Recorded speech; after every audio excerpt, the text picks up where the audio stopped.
Olá, que bom contar com a sua participação em mais um episódio aqui no Manchete Podcast. No programa de hoje, segunda-feira, de pesquisa eleitoral, eu recebo aqui minha colega de profissão, Clícia Cruz, para a gente comentar um pouquinho sobre esse cenário aqui em Campos. Vamos pincelar um pouquinho a região rapidamente também, né, Clícia? Obrigado pela participação. Eu que agradeço o convite, Arnaldo. Obrigada a você, a todos que estão nos assistindo, e é sempre um prazer. Clícia, pesquisa hoje, Vladimir 63%, Madeleine crescendo bem, passando para 18%, né, 17,9% das intenções de voto. Jefferson ali com 2,7%, quase 3%. E os demais, Twin, Fabrício Lírio, Alexandre Buchaú e o Pastor Fernando, Twin com 1,1% e os demais abaixo de 1%. Essa pesquisa ainda pega um comecinho de campanha, ainda vai começar rádio e TV. Dá para apostar numa possibilidade de segundo turno em Campos, ou parece que vai ser liquidado em primeiro turno, na sua opinião, com a experiência de algumas coberturas de eleições? Bom, Arnaldo, o começo da campanha, eu vejo que essa primeira, segunda semana depois da campanha eleitoral, no caso da propaganda eleitoral, é que a gente começa a ter um desenho mais claro dessas possibilidades. Até porque, se a gente for parar para pensar, né, o Vladimir é o candidato natural. Né? É o prefeito da cidade, obviamente, candidato à reeleição. A candidatura da Madeleine é uma candidatura relativamente nova e ela não vinha apresentando nenhum indício de que seria candidata. É um nome novo que surge agora na cabeça das pessoas. Muitas delas não conheciam o trabalho da Madeleine, fora isso, a militância política dela e tudo, né, que ela fizer de voltado para políticas públicas na vida dela. Então, as pessoas vão começar, a partir de agora, a ter essa ideia. O Jefferson, um reitor muito respeitado do IFE, né? As pessoas já tinham noção do trabalho dele de gestão, mas também vinha aquela questão da candidatura da Carla Machado, que foi a candidatura trabalhada, o nome trabalhado do partido. E tem também, lógico, os outros candidatos que engrossam esse caldo. Mas, nesse momento, é claro que a gente olha e fala assim, acho que o Vladimir leva no primeiro turno. Mas eu acho que a gente ainda precisa de umas 2 semanas de campanha, de propaganda eleitoral na rua, para a gente saber o que pega e o que não pega. Porque a eleição tem muito a ver com a emoção também, né? Sim. Aí é musiquinha e, às vezes, uma brincadeirinha, é um vídeo, é um meme, que hoje também a gente tem nas redes sociais, esse trabalho paralelo à campanha tradicional. Então, eu acho que ainda é cedo para alguém cantar o já ganhou ou não ganhou no primeiro turno. Acho que a gente ainda precisa observar mais um pouco. Você falou sobre a Carla Machado, né? É até interessante que ela sai agora do cenário.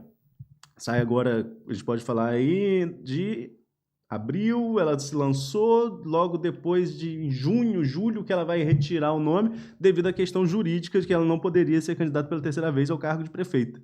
Mas os votos dela claramente migram mais para Madeleine do que para Jefferson, segundo essa pesquisa do Paraná. Será que o PT consegue recuperar isso agora com a campanha na TV? Ou, pior, PT ajuda ou atrapalha numa campanha em Campos? Então, tem essa questão. Também na pesquisa, a gente percebe que o PT tem uma rejeição muito grande em Campos e que os candidatos apoiados, né, pela direita acabam conseguindo aí estar melhor nesse cenário desse apoio. Eu pensava no início que se nacionalizasse um pouco mais a eleição, por exemplo, Bolsonaro, os filhos dele apoiando determinado candidato, Lula e outros nomes, grandes nomes do PT, se viessem para apoiar o Jefferson, que de repente poderia essa dualidade, como a gente viveu nas eleições nacionais, a gente viver também nas eleições municipais. Mas esse reflexo a gente não tem sentido. E eu não tenho sentido de nenhum dos dois lados. Nem pelo lado do bolsonarismo e nem pelo lado do petismo. Pelo menos é uma visão que eu tenho tido a respeito disso. Acho que realmente a coisa ficou muito presa no campo municipal, da municipalidade, e realmente a Carla, eu não sei como que ela vai trabalhar também o direcionamento dessas intenções de voto dela, porque nesse momento a gente não percebe uma movimentação dela também, né, nesse sentido de apoiar a candidatura do Jefferson. Pelo menos até o momento, gente não percebe isso publicamente, sim, né? Sim, até o momento ela tem se mantido neutra ainda na eleição de Campos e acho que vai se posicionar em algum momento aí, tem um pouquinho de tempo pela frente. Agora, a gente já cobriu algumas eleições, né, Clícia? Ver Arnaldo Viana e Rosinha Garotinho no mesmo palanque. Você imaginava isso tão cedo assim, digamos? Olha, na última eleição, né, a gente observou ainda uma briga, o pessoal se alfinetando ainda. A gente nunca ia imaginar esse cenário que a gente vê hoje. Caio ao lado de Vladimir, Vladimir no casamento de Caio, Rosinha no mesmo palanque que Arnaldo Viana. Então, eu acredito que isso também mexa um pouco com a cabeça do eleitor, nesse sentido de, puxa, será que tudo vai ser esquecido agora? Tudo que foi dito de um lado e de outro? Como que isso funciona? Vejo hoje que o Caio talvez tenha tomado a decisão certa de não ser mais candidato, né, nesse momento, porque ele não vinha conseguindo angariar nem essas pessoas que andavam, né, que estavam sempre juntos com o pai dele, porque ele também teve as brigas com o pai, os afastamentos com o pai nesse meio tempo. Então, isso virou uma salada. E eu confesso que é bem estranho, sim, ver no mesmo palanque a Rosinha e o Arnaldo Viana. Mas a gente aprendeu que na política o inimigo de hoje é o amigo de amanhã, né? O amigo de hoje é o inimigo de amanhã. E a gente não se surpreende muito mais com essas coisas. Quer dizer, não deveria se surpreender, mas ainda se surpreende. Pois é. E o povão mesmo, o povo que briga na política, né? Quem briga é o povo que está lá na ponta. Quem briga é o povo que se zanga, que para de falar, que não sei o quê, e no final tá todo mundo lá confraternizando e as pessoas brigando na rede social agora, né, que agora, tá na moda, briga direto. Por falar em rede social, nós presenciamos em Campos, talvez, a primeira eleição que a rede social foi fundamental, que foi a vitória do Rafael Diniz. A despeito de qualquer avaliação negativa que se pode fazer da avaliação, e as urnas mostraram isso no resultado da tentativa de reeleição, né, que o governo foi mal avaliado pela população, a despeito de qualquer questão relacionada ao governo, campanha igual de Rafael para a rede social é um marco, né? A primeira campanha que reforça o uso da rede social. Hoje já não tem como caminhar campanha sem rede social. Estão conseguindo ocupar os espaços? Na sua opinião, quem está ocupando melhor aí? Eu acho que fica muito claro que o Vladimir tem uma equipe de excelência na rede social. Acho que isso, ele virou hoje, na verdade, um personagem. Ele conseguiu criar os bordões dele, faz as brincadeiras dele, leva a família, tem uma família aí participativa também. Acho que ele ocupa, de fato, de forma muito proveitosa, utilizando do humor, mesclando com o que é sério, mesclando com o que ele vai com as viagens. Ele consegue ocupar todos esses espaços, brincando aí com as pessoas, né, que aceitam, que gostam desse... Virou um digital influencer, né? No nicho dele, ele é um influencer. Tem gente que não vai dormir sem ver Virgínia Fonseca. Toda noite olha os stories da Virgínia. Tem gente que olha toda noite os stories, não sei, da Boca Rosa, é uma infinidade, né, de influencers. E ele não deixa de ser. Vai lá na lanchonete, faz a propaganda do cara, come, diz que é muito bom, que é espetáculo, e o pessoal curtiu. O pessoal que segue, né, o trabalho dele e que é correligionário dele, ele conseguiu sempre dar aquilo que essas pessoas querem, que é um pouco de entretenimento também, no meio do que ele traz de informação como prefeito. O prefeito está na vitrine, né? Então, você mesmo falou aqui, ele é candidato natural à reeleição. Mas agora essa vitrine também pode virar vidraça, né? Porque começa justamente a propaganda eleitoral e é onde todo mundo vai bater. Você acredita, então, você já falou isso mais cedo, inclusive, mas eu quero voltar a esse assunto. Em relação às próximas pesquisas, a tendência é quem é vitrine nesse momento levar mais pedrada e acabar desidratando um pouco? Será que bateu teto? Resumindo a minha pergunta.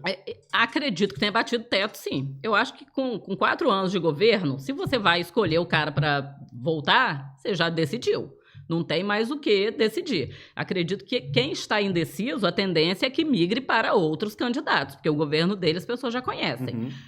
Por isso é que nesse momento é a hora dos novos candidatos, né, e que são todos novos candidatos mesmo a cargo de prefeito, deles mostrarem a que vieram, mostrando as deficiências do governo. Todo governo tem deficiências, né? Alguns mais, e em algumas áreas muito. A gente destaca, por exemplo, o transporte. É um problema que não caminhou nada. O transporte público continua sendo talvez um dos maiores problemas de Campos. Algumas pessoas, elas desistiram. Eu já fiz uma matéria há pouco tempo para um veículo que eu trabalhava e eu falei com pessoas que vinham de bicicleta do Parque Santa Rosa para o centro. Por quê? Porque elas desistiram do transporte público. Elas entenderam que elas não iam conseguir chegar no horário que precisavam, ter um transporte de qualidade, não vir apertadas. Às vezes o ônibus passa... Hoje, por exemplo, eu conversei com uma amiga que mora em Custódópolis e ela falou assim, eu perdi, passaram 3 ônibus e nenhum parou, porque estavam lotados. Isso faz com que as pessoas vão... e reclamar já não é mais algo que elas queiram fazer, elas cansaram de reclamar. Então, elas desistiram. E aí, compram uma bicicleta, compram uma motinha, cada um juntam num carrinho de lotada, né, que continua existindo. Então, a gente ter aquilo para mostrar que a prefeitura não faz, é claro que os candidatos têm. E a hora é agora. E também aquele cidadão que está insatisfeito, é agora que ele vai procurar a rede social e que ele vai mostrar o atendimento ruim que ele vai receber em algum lugar, a rua que precisa de intervenção, se está sem emprego, se a escola não está boa, se o posto não está atendendo bem, se fecha antes do horário que está previsto. É nesse momento que também aquele eleitor vai poder gritar e vai expor e vai falar, olha, gente, eu quero que mude, né? A hora é agora. Clícia, tem uma outra coisa também nesse cenário aqui em Campos, uma coisa que chama bastante atenção. Muita gente fala que Vladimir está candidato 24, já pensando em 26. Paes, por exemplo, jurou pela Portela, coitado da minha Portela, e pelo Vasco. O Vasco sempre cai e nem faz muita diferença, né? Mas jurar pela Portela, maior campeão do carnaval, sacanagem Paes jurar pela Portela, pela nossa Portela, que não vai renunciar. Sim, é muito claro que Paes deve ser candidato em 2026. Mas, enfim, Vladimir também, será que já é um nome que pensa em 26?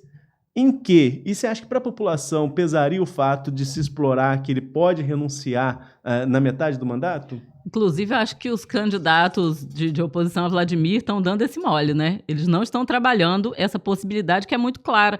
O político não fica sem mandato, né, Arnaldo? Você raramente vai encerrar um mandato sem ter outro startado, porque ninguém fica desempregado, né? A gente não fica, a gente procura. O político é a mesma coisa. Acho que estão explorando pouco isso. Acho que é uma possibilidade muito real, natural, né? Que daqui 2 anos Vladimir renuncie. Acredito que ele vai tentar... acredito que o sonho deve ser ao governo do estado, não parece muito possível, né, isso agora, então acredito que ele vai de novo tentar voltar à Câmara Federal, e aí os candidatos, né, de oposição, eles podem justamente trabalhar essa questão na cabeça do eleitor. O Vladimir se reelegendo, ele deixa daqui 2 anos e aí assume o Frederico Paes, o vice, caso eles venham a ganhar realmente, é também algo que o eleitor precisa pensar. O pai dele, na eleição, na segunda que ele concorreu para governador, se não me engano foi a segunda, ele tinha ganhado e ele havia dito que ele não renunciaria. Depois ele fez um plebiscito. E aí, nesse plebiscito, as pessoas que foram votar, é lógico que eram aquelas que concordavam com a saída dele para ser governador, e aí, com esse apoio popular, ele acabou se candidatando.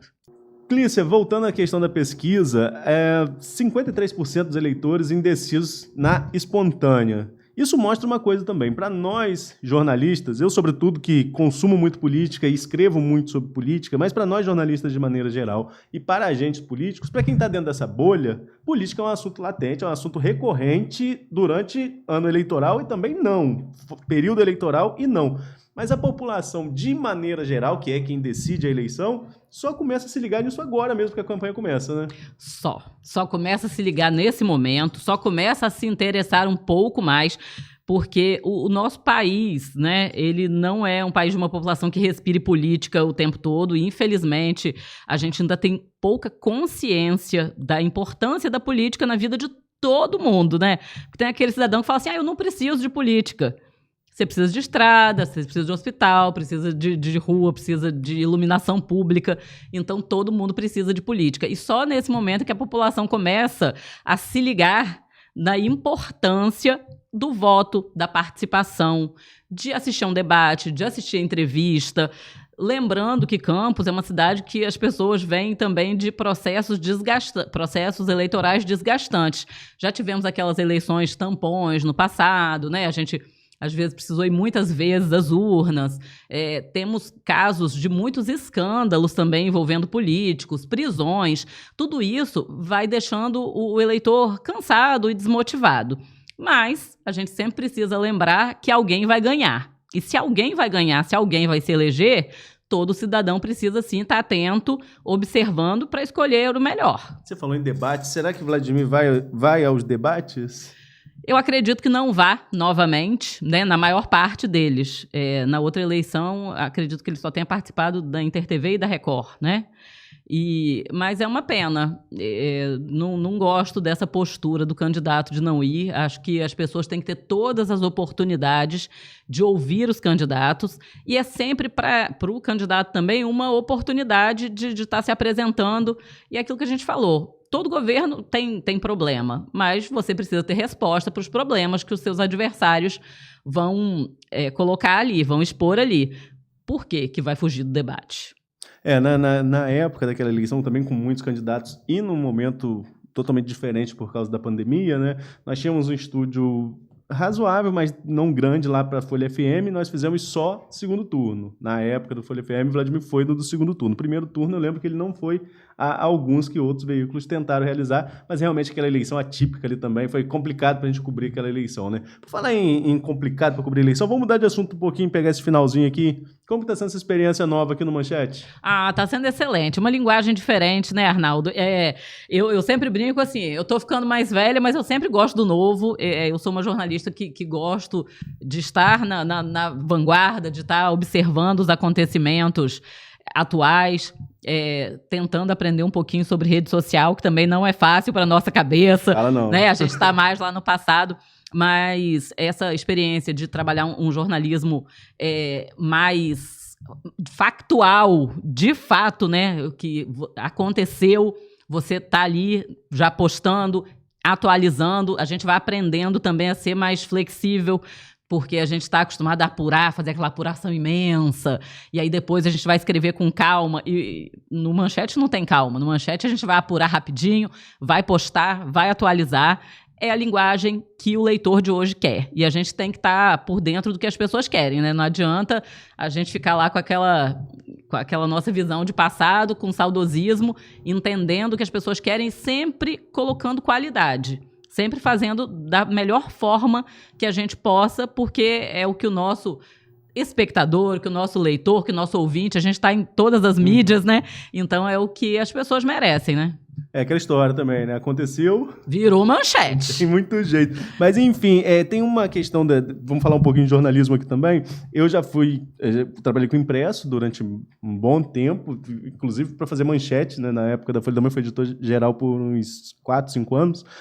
E ali você fica naquela restrição do espaço. A internet, ela te quebra isso, você tem um espaço mais livre. Mas quando você vai para a rede social agora, você também não pode fazer título muito grande, porque senão você não chama a atenção da pessoa. A pessoa cansa já no título. A gente tem que ir aprendendo sempre, né? Tem sempre aprendendo. Eu estava até conversando essa semana com o Vini Soares aqui, falei assim, Vini, eu acho que eu vou voltar a fazer as coisas no Facebook, porque o Instagram não me dá o espaço que eu preciso para escrever aquilo que eu gostaria, né? O X, o antigo Twitter, também não. Então, assim, aí você vai voltando, às vezes você vê que o que você tinha te atendia bem. Eu falei, eu vou passar a escrever meus títulos, meus textos, meus artigos no Facebook, porque ali eu posso não preciso de foto para postar, eu posso colocar aquilo que eu tô sentindo, que eu tô querendo em textos maiores. E a internet tem isso, né? A gente que sempre precisa escrever para rede social, exercitar o nosso poder de síntese, que nem sempre é fácil. Eu acho mais difícil escrever pouco do que escrever muito.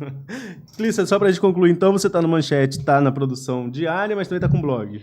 Tô com blog, tô na produção diária, a gente tá lançando vários produtos que a gente chama, né? A gente tá com as produções do Crimes que Viraram Manchete, que é um videocast Na verdade, é um mini documentário, né?